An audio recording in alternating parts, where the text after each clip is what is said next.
everybody, JP Moss here. Thank you for subscribing to my channel. I'm an author, researcher, experiencer of the paranormal. Experiencer defined as someone who has experienced things that sit outside conventional explanation and are usually outside of normal experiences of everyday life. I have, in my lifetime, I've had memories resurface where I remember I have been taken aboard a craft as early as the 1970s in my childhood. A craft constructed by beings that weren't human, and where I was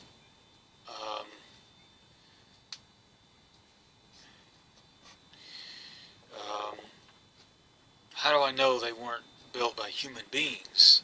In my memories, I remember the pilots of these vehicles, they weren't human looking, just from what I felt, what I picked up from them. I am then what you would class as an alien abductee. Now, that's not something that I went out and labeled myself on my own. I didn't go out and just decide, hey, that's me. When you come to realize you're an alien abductee, it usually comes through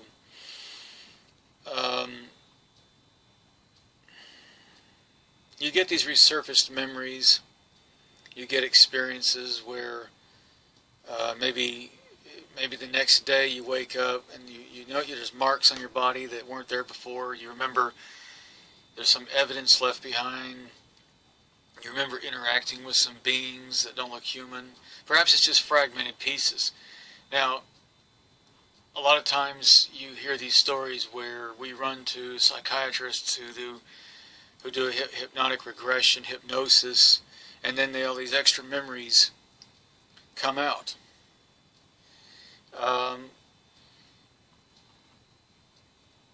The thing about hypnosis is that it takes quite a beating and a bashing from skeptics who say that hypnosis is not a reliable way of getting information, that psychiatrists who are believers of UFOs are going to mislead people. And then you hear so often about don't believe in your memories. Well, I don't know. I've heard that argument, and then I also meet people who can remember after 30 years their bank details and old phone numbers enough to pick up a phone and make a call and someone answer the phone. Human memory is not perfect, but yet you know, events, they say don't rely on events. Well, again, you can write down a set of events you remember 30 years ago. A lot of people do, and then they will sit there and meet up with old classmates in a high school reunion and recount, in fact, the exact same thing with every detail that they remember. And they may even walk up with a high school yearbook and say, yes, that's exactly how it happened. You got it right. So, I mean, I don't know. I mean, you get these people who say that if you have ever had abuse in your past, or you've been battered, or you've had some issues, you're mentally ill, then you're going to fabricate memories that didn't happen, or distort them. Now, I personally have not come across any, to my knowledge, any known instance where a person had a mental illness and fabricated their past to themselves. More importantly, if you get people who lie about their past and make up things, then obviously that's attention seekers trying to get some attention, and they're just mentally ill, looking to get whatever. I don't get anything out of these videos other than the satisfaction that I'm sharing something that I know helps other people who've had similar experiences. I don't get any money. I have written books. No, they don't sell thousands of copies, but the books are there. If nothing else, they serve as a thesis. Each book is a bit of a thesis, an historic account of events that happened in my life. And I know they happened, and I research to corroborate 9/10 out of all the details I'll corroborate. Now, unfortunately, I can't reveal people in my books that corroborate my past. For instance, there is in fact a former police chief from the town I lived in Texas who can remember the night in 1992, many years ago, when a U.S. military unit came to my house. About 9 RVs, tent glass, four-wheel drive vehicles showed up, and about 30 soldiers hopped out around my property. Well, you think the police would want to know what's going on in something like that in their own town? And he attempted to come down to see me at the end of the road, where they had seen, he could see from a block away, because I lived in a dead-end circle. He could see where I was being detained. And being the police chief, he wanted to know why. I'd been a volunteer fireman for that city, and he knew who I was. He can only corroborate that event as that. On my police record, second to that, it is on my police record, an FBI record in the United States of America, that I do have 3 different distinct records on my police record, permanent record, where I was taken into custody by United States Air Force Intelligence. That's on my record. That is something that can be verified through the FBI. Now, it also corroborates to the time of 1992. Quite a mystery. It doesn't say why, just that I was detained. Now, why it comes up in my record, another mystery. I don't know. If you're going to ask me, well, I've never heard of that, I don't know why they do that, I don't know. Something you should check out yourselves. We're called MyLabs. In that regard, there's alien abductees, and there's MyLabs, which is an acronym for military abductees. So it's a mystery. All I know is, in my recollection of dealing with soldiers at the time in 1992, were events centering around a girl that they had in custody that was not entirely human, identified herself to me by name as Benico, and had somehow managed to reach out and contact me on the telephone in my caravan in a city called Pelican Bay. It was back there in Texas. My mother and stepdad's in a mobile home park, and she managed to contact me by phone. How, I do not know, and began to tell me a great deal of information about herself. At first I thought it was a prank call. I could feel in my heart a loving connection with her. There was a bond from the instant. She claimed to be telepathic. She claimed that she was an extraterrestrial human hybrid, a product of the alien abduction program, where her mother was a human whose egg was taken from her, and DNA was then spliced in from a non-human civilization. You can call them the Zetas, the Greys. And again, I just took her at her word. A lot of it was just kind of like what I was feeling from her. At first, I didn't know what to think. I've talked about this story for 7 years. I've made about hundreds of videos. I did write a short novella called Benico of the Sasani. You can look it up on lulu.com. That's lulu.com. under the name J.P. Moss. It is written for a younger audience. It does use large print. It's not for, I wouldn't say under 18s, but it is a younger audience. It does encompass in black and white pretty much right to the, as an author writing a true story, you could put in, chunk it right up to 500 pages, which I may rewrite a second book on this account and do that. not adding embellished material, but maybe adding extra bits along the way, events that were going on at the time. President Clinton was in office at the time. I had been a volunteer fireman. There's lots of other backstories going on here that need to be added in. And subsequent to that, I did write a book called Solar Wardens of the 10th Fleet, The Awakening Since 2010. Again, on lulu.com. Look up J.P. Moss, lulu, Lulu.com. And that's a much thicker book that encompasses events of 1992 and how they tie into the present time in my life now. So I would really guide you to those two books if you want to know anything about my life. They're black and white. They're not color paperbacks, so they're only like $3 to $3 a copy.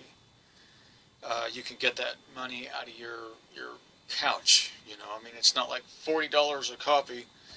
And I did put them up in dollars. I could have used pounds over here in England because I live in England. But I did that so that it would be affordable. These are books you want people to read and have. Recently, now the point of this video is not to sit here and waffle on the same stuff I've said before, but we're going to talk about the Pentagon. Recently on CNN, it was reported this last week that the Pentagon has released information, has admitted they've had a secret UFO research program. They ran from 2007 to 2012.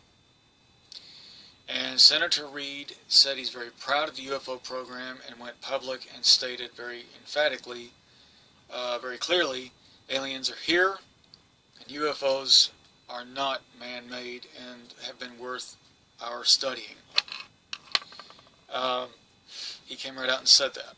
And he said he's very proud of the program. Now, if anyone heard differently, comment below. He didn't say that. Where did he say that? That's what was on CNN. I took photos of the news broadcast. You can look that up in their archives, as you may have heard. But go to Facebook. You still see lots of instances of cover-ups, UFO disclosure. Disclosure groups are still having issues with NASA, changing images. Things like that. Beniko, I would describe, as I've said many times, as a very loving, sweethearted girl. If I can be forensic just for a minute, and please forgive me, hope I don't offend anybody, but to be very descriptive of her physiology, what she looked like, would be an Asian girl with very large elliptic eyes. My memories went back and forth on blonde hair, black hair, blonde hair, black hair. The only thing I'm going to say about that, I don't want to go into a lot of detail about. She had black hair, but I don't want to go into a lot of detail about the blonde hair, other than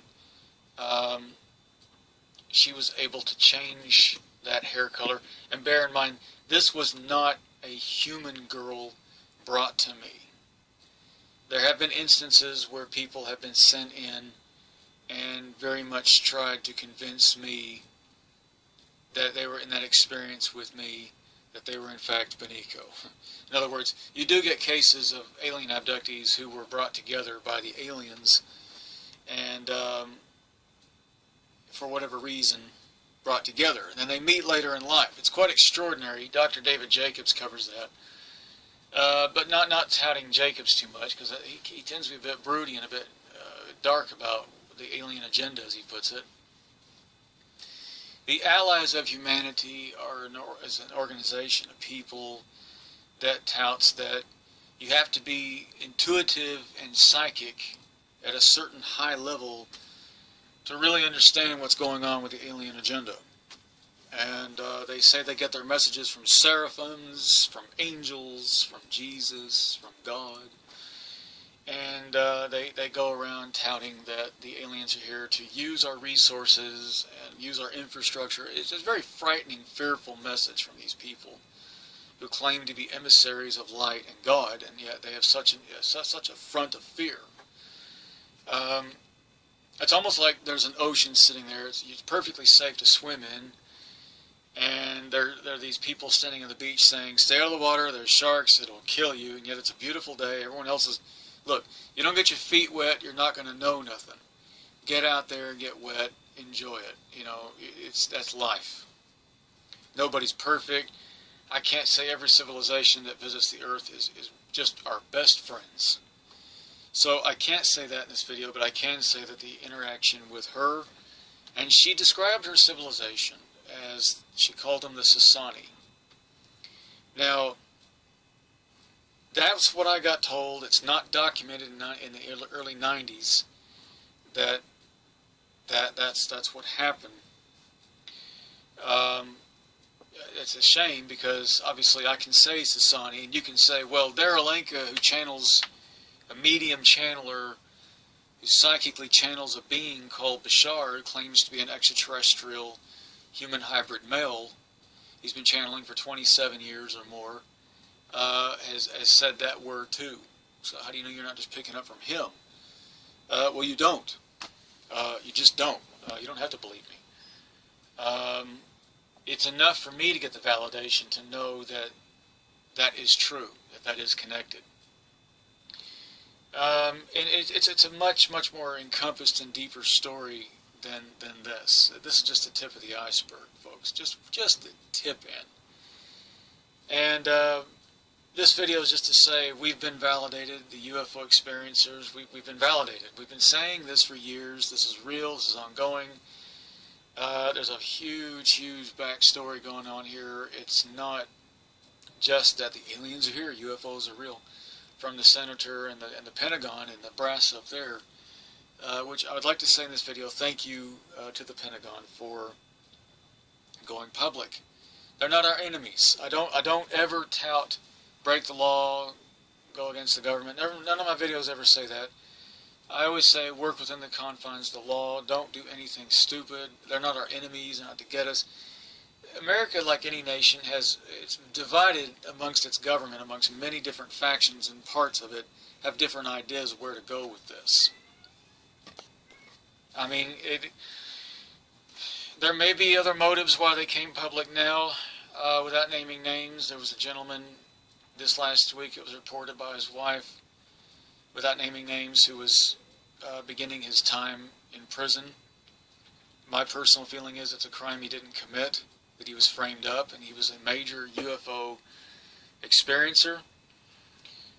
They're a good family. I think he's a good man, and you know, for many reasons, I won't say the names, but maybe the timing of that coincides with him going in. Perhaps there are those, my theory, I don't know, there are those in the government who just said, well, look, we're going to get those in the throat, bite him in the throat for what they did to him. And the day he had to go down, there it came. The Pentagon said, aliens are here. What are you going to do about it? Now, the intelligence community won't go up against the U.S. military and fight generals and brass, and they won't do that. CIA and all the rest are comprised of chiefly civilians without powers of arrest. And if the military if the Pentagon wants to say that, then by God, they're going to say it. And the CIA won't have an authority in that matter. They won't stop that. They can't stop that. The four-star general wants to sit in front of the senators, and the generals want to say, yeah, aliens are here, UFOs are here. Yeah, you know, end of. There it is. They have to clean up, do what they got to do with the rest, but that's the way it goes. The story goes, I mean, it's all true story. The two books I'm promoting here are true. The one called Benika of the Sasani, I had to put, in the back of the book, I had to put a disclaimer that said, this is a disclaimer for legal reasons. Fact written as fiction. It was like, I had to say that. No, it's not fiction. It is all fact. That the following is for entertainment purposes only, yada yada. I was forced to say that in that book because of the fact that there are people in England who are absolutely against what I'm saying to the public, who are very aggravated at what I'm doing. I've had a church pastor call the police on me and try to have me arrested for mental health issues. I have been deemed, these aren't psychiatrists I work with, by the way. I work in a lovely company, but some of my colleagues think I'm mentally ill. I'm like, again, you're not psychologists, you know, you're maintenance. They're good people. I like the people I work with, but I don't know. People appoint themselves doctors and psychologists. I'll think you're crazy. But the Pentagon validates people like me, and it's revelation this week, and my hat's off to them. Thank you for that. I kind of figured they would. There are good people out there in the military and the government that are not in for the secrecy. They are in for the disclosure. They know we're ready for this, and many of us have already experienced what we've experienced firsthand.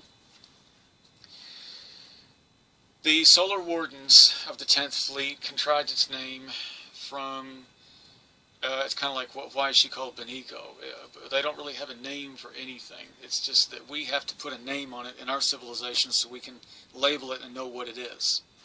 In a telepathic civilization, they don't use language. It's an energy signature that they can understand, like looking at different variations of a rainbow. They can just kind of pick it out. And they know the information, what they're looking at. From looking at white light, they can contrive information, loads of information in their minds. Now, you're going to think, what? But a name was given, a name. Gary McKinnon, a British man, got into the naval computers, U.S. Navy computers. I don't know him personally. And he came across a program called the Solar Wardens, and it was a fleet of ships that very vaguely and ambiguously it leaks to the public that it had to do with non-human ships, non-human people piloting them. Then it went on to say in the briefing that he was released, that the secret information that he hacked into, it goes on about, it wasn't a lot of information. It wasn't like we have all of Gary McKinnon's information. A lot of that went to the British government is what it did. And the rest of it was kind of pulled out of the media before any more of it could come out. And the American government wanted Gary McKinnon in custody. They wanted to extradite him from England. The British government halted it mysteriously. Parliament said enough. What Gary McKinnon came across baffled people, but then I came along talking about what I know from my experiences that go back to the 1970s. There's going to be some misinformation about that. And how do you know what's real and what isn't real? How do you know I'm telling the truth? First of all, it's not run by the United States. These aren't craft built by human beings. There are human beings aboard these craft working with aliens. And they become a part of this contingency. The Solar Wardens of the 10th Fleet is a fleet of vehicles, of craft, left over by the Zetas, now piloted by the Sasani. And it's a faction of the Sasani that decided they won't ascend into some other higher dimension or leave the planet, as the Zetas wanted them to do, and never come back. They decided that they love humankind. They want to try to help. They are not here as saviors. I stress that very strongly. The allies of humanity say that people like me are saying they're here to save us. No. If you don't help yourself, then that's it. They're not going to help you. It's a collective collaboration. I may do a second video on this. If this stops, I'll run to the next video. For time constraints and memory on this device, so I'm going to have to do video 2 if this stops. Well, I remembered in the 70s being abducted by my mother in Texas with her, and then the abductions came to an abrupt end from one civilization that was hurting us. We were then taken by another bunch, the Sasani, that said, "You're not here. We're not here to hurt you. You don't have to be here. If you want to go back, we'll drop you off. But we've ended your other experiences." So there's a consensus to save people immediately, pull them from dangerous situations or harmful ones. That will be done. This is a very real thing. This is ongoing, and it's not something that. But I don't know if I'll ever have that. I've brought a lot of evidence to the public, which has been validated and corroborated by skeptics who can't dismiss the pictures I've brought to the public. But that's not evidence of any solar warden fleet, mind you. Let's be scientific. I don't have that evidence. I have an account and a testimony